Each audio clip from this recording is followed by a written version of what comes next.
अब इससे भी ज्यादा इंटरेस्टिंग एक बात मैं आपसे और कहता हूं, तब आपको और समझ में आएगा कि हमारी मूर्खताएं क्या हैं, हमारी अपनी। ये जो मदर फादर नहीं है, जिन बच्चों के जो कॉन्वेंट में वहां पढ़ते हैं, उन बच्चों को जो ट्रेनिंग देने वाले इंस्टीट्यूट्स हैं, उन ट्रेनिंग देने वाले इंस्टीट्यूट्स में एक डिनोमिनेशन है या एक नामकरण है अकेले कुछ ऐसे बच्चों का जिनको बास्टर्ड कहा जाता है, लिटरली कहा जाता है। यूरोप में बहुत सारे बच्चे हैं जिनको बास्टर्ड कहा जाता है। बास्टर्ड कौन है? बास्टर्ड वो हैं जिनके माता पिता नहीं है, और जिनके माता पिता हैं वो नहीं है बास्टर्ड। माने जिनके परिवार हमारे जैसे हैं, अगर हम कल्पना करें, उनके यहां पैदा हुए बच्चों को बास्टर्ड नहीं कहा जाएगा कभी भी। बास्टर्ड वही है जिनके माँ बाप का पता नहीं है, और जो बास्टर्ड हैं वो नागरिक नहीं है और हो नहीं सकते। सिटीजनशिप उनको नहीं मिलेगी। सिटीजनशिप किसको मिलेगी?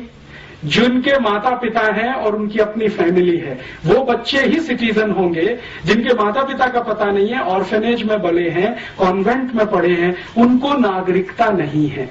और आपको सुनकर आश्चर्य होगा, 1935 तक इंग्लैंड में और यूरोप में कॉन्वेंट पढ़े हुए किसी भी बच्चे को नागरिकता नहीं मिली। कई लोगों को तो संघर्ष करना पड़ा नागरिकता के लिए। मैं आपको एक नाम बताता हूं। रोम में एक राजा हुआ क्लॉडियस, बड़ा राजा है, बहुत बार उसकी चर्चा है यूरोपियन हिस्ट्री में। क्लॉडियस बास्टर्ड है, और उसको राजा होने के रास्ते में सबसे बड़ी रुकावट यही है, उसको बास्टर्ड होना। तो वो क्या करता है? उसको राजा होना है, वो जानता है कि मेरे अंदर कुछ काबिलियत है, मैं मारपीट कर सकता हूं, गुंडागर्दी कर सकता हूं, किसी को जीत सकता हूं, किसी को हरा सकता हूं। तो इस तरह की काबिलियत उसको लगती है अपने में, तो राजा होने की मन में कल्पना है। तो अब उसको रास्ता कैसे क्लियर करे? तो क्लॉडियस ने क्या किया है, अपने आप को किसी फैमिली में दत्तक करवाया। दत्तक लेने की परंपरा वहां पुरानी है, तो दत्तक करवाया, उस परिवार का नाम उसको मिला, तब उसको सिटीजनशिप मिली रोम की, और तब वो राजा बना। And the same case is Nero.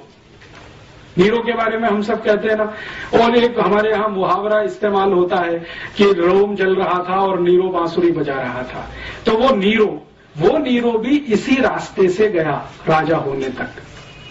माने राजा होने के लिए नागरिक होना है, नागरिक होने के लिए माता पिता होना है। अगर आपके माता पिता नहीं है तो राजा होने की स्थिति नहीं है, तो आपको कहीं दत्तक होना पड़ेगा, किसी बड़े परिवार का दत्तक होना पड़ेगा, फिर आप उस रास्ते पर जा सकेंगे। ये उनकी परिवार की व्यवस्था है। अभी भारत में देखें, भारत में आजादी के पहले से और पिछले 2-5 हजार साल तक जितनी कल्पना हमारी दूर तक जाती हो, रामचंद्र जी के जमाने तक जाती हो, कृष्ण के जमाने तक जाती हो, उसके पहले तक कहीं कल्पना जाती हो, तो परिवार में बच्चे का होना मां के ऊपर निर्भर है।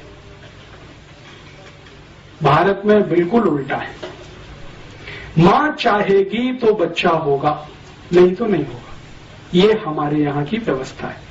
और भारत में आज भी जिनको हम आदिवासी और वनवासी कहते हैं, आप वहां चले जाइए, पूरी सोसाइटी मैट्रियार्कियल है, मात्र सत्तात्मक है। नॉर्थ ईस्ट में आप जाएंगे, आसाम के ऊपर कहीं भी, नागालैंड, मिजोरम, मणिपुर, त्रिपुरा, सिक्किम, वहां आपको सब कुछ दिखाई देगा मां के इर्द गिर्द घूमता हुआ। और उनसे जब हम बात करते हैं तो वो कहते हैं हाँ, ये तो हजारों साल की परंपरा है हमारी।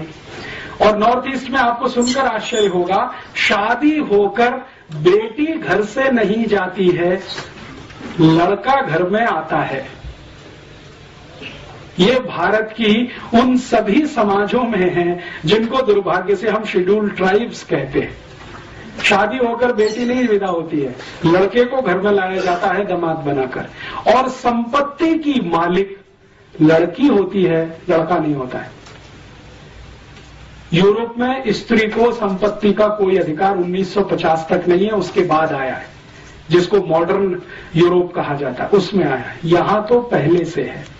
और यहां अगर आप इसको समझना चाहें कि भारत की सारी व्यवस्थाएं मां के इर्द गिर्द घूमती हैं, घर के सारे बड़े फैसले माताएं करती हैं इस देश में। भले वो लंबा घूंघट निकाल के बैठी हो, इससे कोई फर्क नहीं पड़ता। मैंने राजस्थान में क्या, मध्य प्रदेश में क्या, भारत के उत्तर में क्या, कहीं भी देखा है, छोटे छोटे गांवों में देखा है, लंबा घूंघट निकाले हुए महिलाएं घर के फैसले लेती हैं। एक बार ऐसे एक बहुत महत्वपूर्ण केस में मुझे अनुभव हुआ। मेरा एक दोस्त है, वो अपनी बहन की शादी करने के लिए एक गांव में गया, पश्चिमी उत्तर प्रदेश में। तो जिस घर का लड़का था वहां पर हम बैठे, तो उनकी माँ, लड़के की माँ लंबा घूंघट निकाल के बैठी थी। तो लड़के के पिता भी वहीं बैठे थे, लड़का भी बैठा था। तो हम सब बात कर रहे थे कि देखो लड़की ऐसी है, ऐसी है, ऐसी है, आपको मंजूर है? तो पिता ने तुरंत हाँ बोला, लड़के ने हाँ बोला। वो जो माँ लंबा घूंघट निकाल के बैठी थी, उसने कहा बस इतने में पिता उठ गया, लड़का उठ गया, अंदर गए और बाहर आके कहा कि शादी नहीं हो सकती। क्यों? हमने कहा भाई क्या कमी है? तो कहा हमारी माता जी ने पहले एक लड़की पसंद कर रखी है, बस फैसला तो उन्हीं का है। तो हम ये जो कई बार गालियां देते हैं ना, हमारी महिलाएं तो अशिक्षित हैं, अनपढ़ हैं, घूंघट निकाल के बैठी, फैसला वही करती हैं। महत्व जो है ना वो फैसले का है, पिता फैसले नहीं करता। पिता की भूमिका तो व्यवसाय तक इस देश में सीमित है, घर की भूमिका पूरी तरह मां के हाथ में है। तो यहाँ का जो परिवार है वो मात्र सत्तात्मक है, और जब मात्र सत्तात्मक है तो उसमें संबंध तो बहुत दूर तक होते हैं, क्योंकि मां तो संबंध की शुरुआत है, संबंध ही पहला बनता है वो मां का है। तो मां से निकलते हुए फिर संबंध चलते हैं, और संबंध चलते हैं तो परिवार और कुल और वंश बड़े होते हैं। तो हमारे यहाँ जो परिवार की कल्पना है उसके केंद्र में मां है। वो राम का देख लो, कृष्ण का देख लो, या और वसुदेव का देख लो, या भारत में चंद्रगुप्त विक्रमादित्य का देखना हो तो देख लो, हर्षवर्धन का देखना हो तो देख लो, या चाणक्य का देखना हो तो देख लो, किसी का भी देख लो, सभी के केंद्र में मां है। और ये जितने महान लोग जिनको हम बार बार नमन करते हैं, याद करते हैं, उनसे पूछो कि भाई आप अपने जीवन में सबसे ज्यादा आभारी किसके प्रति हैं, तो वो कहते हैं हमारी मां के प्रति आभारी है। वो है तो हमको ये संस्कार है, नहीं होती तो शायद ये नहीं होता। तो संस्कार देने का काम मां। भारत की सारी कविताओं के केंद्र में मां है, जो बच्चों को सिखाई जाती है, बचपन से लेके और दूर तक। माने स्त्री हमारे केंद्र में है, महिला हमारे केंद्र में है, मां हमारे केंद्र में है। तो मां के केंद्र होने से परिवार की व्यवस्था कुछ इस तरह की है, मात्र सत्तात्मक है। और भारत में ये कभी नहीं रहा अमेरिका और यूरोप के जैसा, जैसे वहां वोट देने का अधिकार नहीं, बैंक अकाउंट खोलने का अधिकार नहीं। आप जानते हैं कि इस भारत में माताओं ने ऋग्वेद की ऋचाएं लिखी हैं, यजुर्वेद की ऋचाएं लिखी हैं, सामवेद की ऋचाएं लिखी हैं। उपनिषदों में बहुत सारा कंट्रीब्यूशन माताओं का है। मेरे एक परिचित हैं, आर्य समाजी हैं, बहुत बड़े वेद के प्रकांड पंडित हैं। मैंने उनसे एक दिन पूछा कि वेद में कुल कितनी ऋचाएं हैं और उसमें से कितनी महिलाओं की हैं, तो उनका 37 से 40% महिलाओं की लिखी हुई है। और उनके अलग अलग नाम हैं जो हम जानते हैं अलग अलग समय पर। तो वेद रचती हैं महिलाएं, उपनिषद रचती हैं महिलाएं, तो केंद्र में तो रही होंगी। और भारत के सामान्य गांवों में ये दिखाई देता है, अभी भी माताएं आर्थिक फैसले सबसे ज्यादा करती हैं, अभी भी माताएं सबसे ज्यादा उत्पादन के काम में लगी हुई हैं।